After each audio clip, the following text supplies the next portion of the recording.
South Africa is facing ratings downgrades, protracted labour disputes, a soggy currency and a crippling global economic environment. It's a good time for thinkers, policymakers and business groupings to be talking about solutions. Kuseni Dhlamini, chairman of KDI, joins us on the line from the JSE. He was part of a discussion at the bourse today which focused on finding those solutions. Now, Kuseni, welcome. Amongst others, thank you very much, Erika. It's great to be on your show. And we want to hear some of those solutions. And you made the point today that we need smart leadership at this juncture. What exactly are the core problems that our leaders need to be correcting?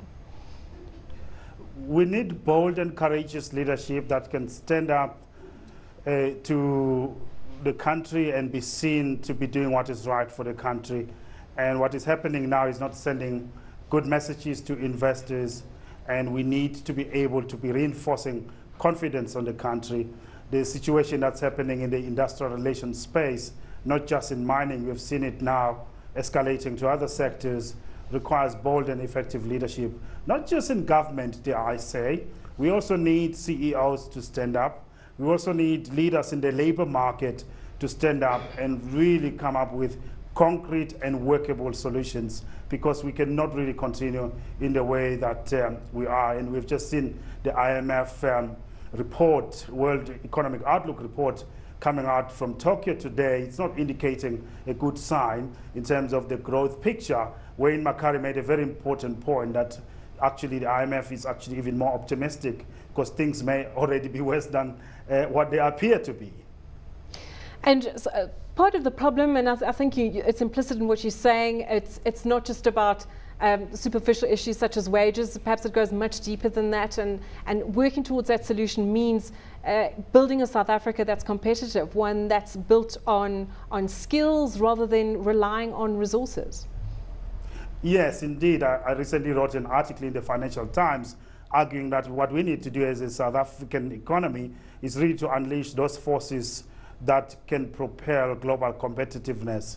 And we tend to look at the debate in terms of wage rates and labor rates.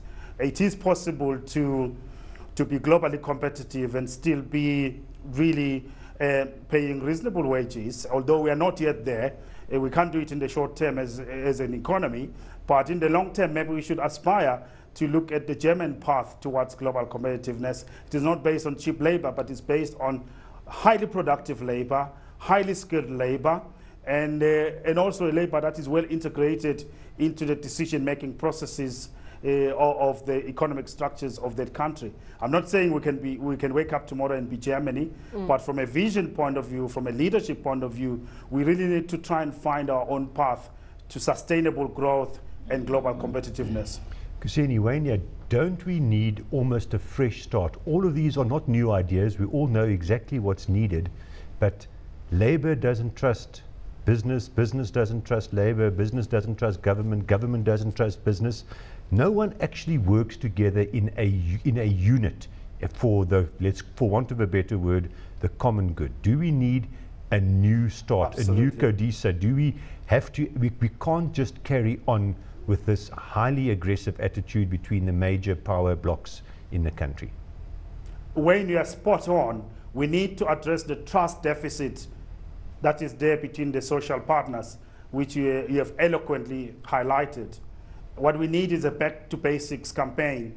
We need a compelling and unifying national vision that business leaders, labor leaders, and government leaders buy into.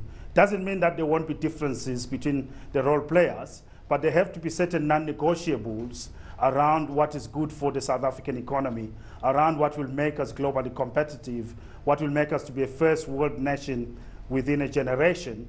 And we really need to, as you rightly said, really go back to the basics and start from the beginning, as it were.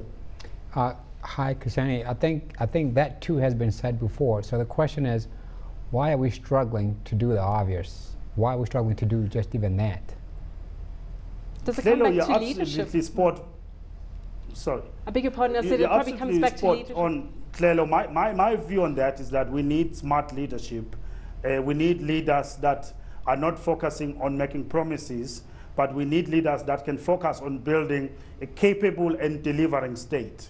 A state that cannot just promise services, but can deliver them on time, at the right quality and in the places where those services are needed. We need a world-class technocratic civil service which is imbued with all the skills and knowledge that are required to run a modern state. I mean, we all know what needs to be done. I want to argue the basic thing that we need in this country is the discipline of effective execution. We have the best policies, we've had a number of consultation forums, we've discussed this or that, but we need to single-mindedly focus on execution with a view to deliver the right results on a sustained basis. And I think that relates, Kuseni, to another point that you made today about safeguarding our institutions. So it's ensuring that we have the capacity in place, as you say, and then also the issue of corruption. How corrupt are our institutions? How functional are they?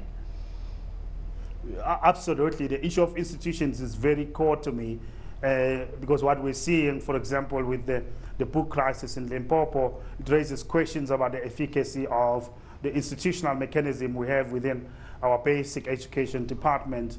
Rather than pointing fingers at each other, maybe we need to be focusing on the real problem and addressing it at its root cause.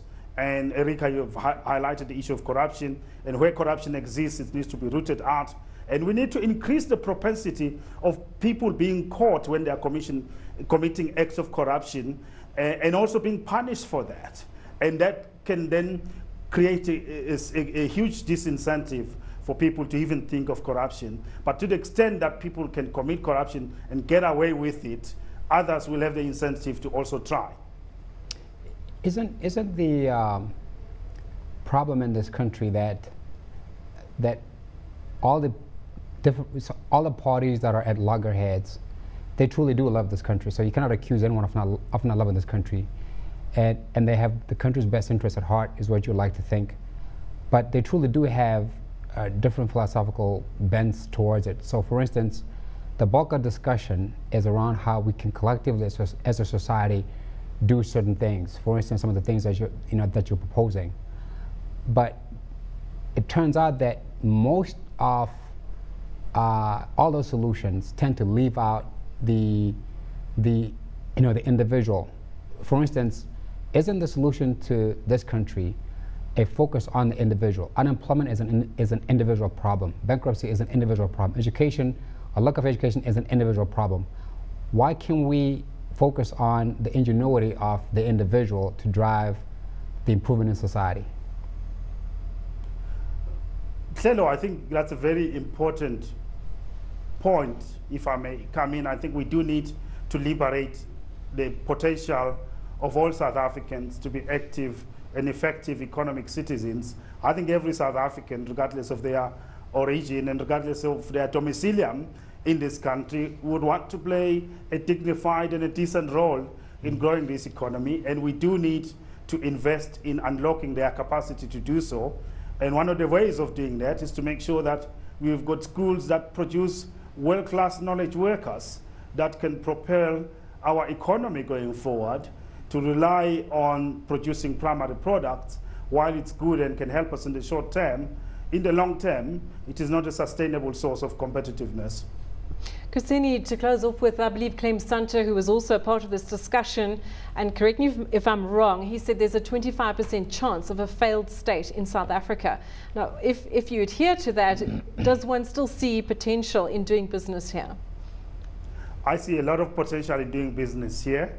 If one looks at the growth prospects for this country, the IMF, I know Wayne will dispute this, the IMF's report today indicates a 2.7 growth rate this year, and next year 3%. Brazil is projected to grow at 1.5% this year, but they will leapfrog us next year and grow at around 4%. And if we look at the potential in the infrastructure space, the potential that is there in financial services, not just in South Africa, but on the continent. We've seen how the retail sector has been performing. There's so much potential here, and I'm still very bullish that this is the place to do business.